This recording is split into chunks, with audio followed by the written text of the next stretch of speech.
కేంద్రంలోని బీజేపీ ప్రభుత్వంతో BRS party లోపాయకారి ఒప్పందం కుదుర్చుకుని చీకటి సంసారం చేస్తోందని పీసీసీ అధ్యక్షుడు మహేష్ కుమార్ గౌడ్ ధ్వజమెత్తారు.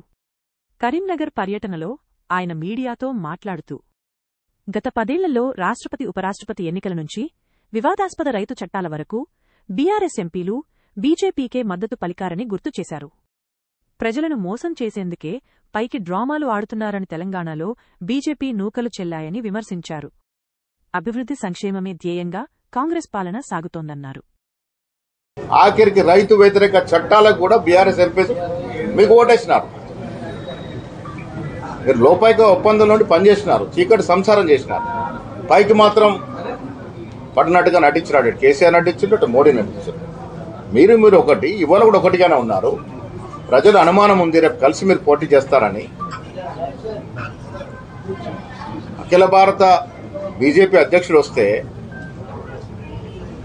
ఏదో జరిగిపోయిందని బండి సంజయ్ చెప్తున్నారు. పట్టుమని 2000 మందిని పోగు చేసుకునే పరిస్థితి మీది. నవీన్ గారి కార్యక్రమాలన్నీ కూడా అట్ట ఫ్లాప్ అయినాయి. ఒక్క చోట కూడా ప్రజల నుంచి స్పందన రాలే. మీరు పోగు చేస్తే మంది రాలే.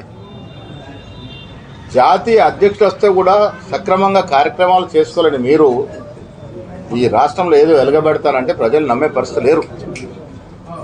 12.5 సంవత్సరాలుగా కేంద్రంలో బీజేపీ పార్టీని దేశ ప్రజలతో పాటు రాష్ట్ర ప్రజలు కూడా చూశారు. ఏ సామాన్యుడికి ఏం ఒరగబెట్టారు మీరు? ఏ సామాన్యుడికి ఉద్యోగం ఇచ్చారు? 2 కోట్ల ఉద్యోగాలను 2 ఉద్యోగాలు ఇచ్చారు. ఉన్న ఉద్యోగాలు బీకేశారు. ఉన్న ప్రభుత్వ రంగ సంస్థల్ని కుదబెట్టారు, లేక నమ్మేశారు. ఇలా డీజిల్ ధర, పెట్రోల్ ధర కరీంనగర్లో ఒక సామాన్యుడు పెట్రోల్ బంకులు వెళ్ళి సైకిల్ మోటార్లో పెట్రోల్ పోసుకోవాలంటే వారి పరిస్థితి ఏముంది?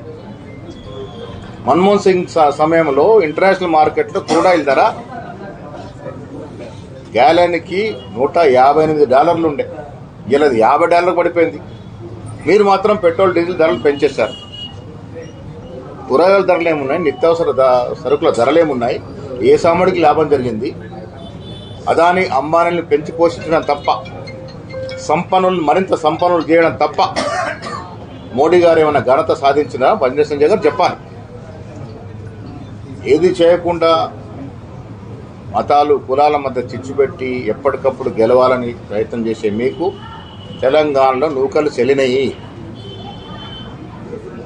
దేవుడి పేరు చెప్పి ఇంకా ప్రజల్ని మోసం చేస్తానంటే ప్రజలు నమ్మే పరిస్థితి లేరు.